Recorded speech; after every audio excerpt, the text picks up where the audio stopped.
Magpapatuloy ang pagdinig ng Senate Blue Ribbon Committee sa Biyernes kaugnay ng flood control scandal.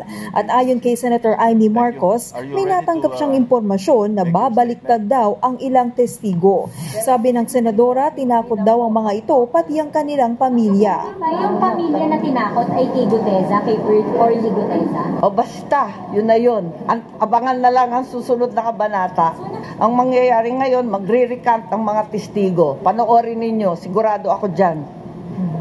Isa-isa yan na biglang babaliktad dahil pre-measure, tinakot ang pamilya at halos tinutukan ang asawa at anak. Alam na ninyo kung sino yung pinakamatindi ang testimonya. Kasi pinakamabigat ang kanyang testimonya. Isa sa mga may personal umanong nalalaman sa katiwalian sa flood control scandal ay si Orly Guteza. Siyang nagpakilalang security aid noon ni dating Congressman Zaldico na naghatid umano ng mali-maletang pera sa bahay ni Nako at dating House Speaker Martin Romualdez.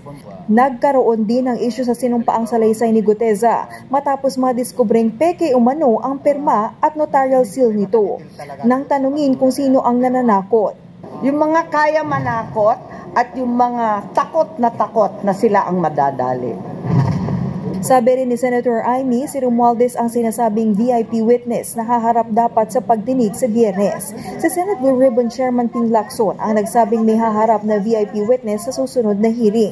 Pero hindi raw matutuloy na humarap si Romualdez. Nagbago ata isip, nahiya din sa sarili. Kasi ang dating narinig ko, magiging state witness, siya ang magiging star witness, bibigyan ng witness protection. Pwede ba naman yun? Ninoloko na tayo ng lubus-lubusan. Wala pang pahayag tungkol dito si Romualdez.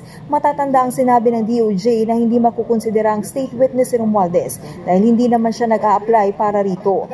Dumadaan din sa pagsusuri ang mga akusado na gustong maging state witness.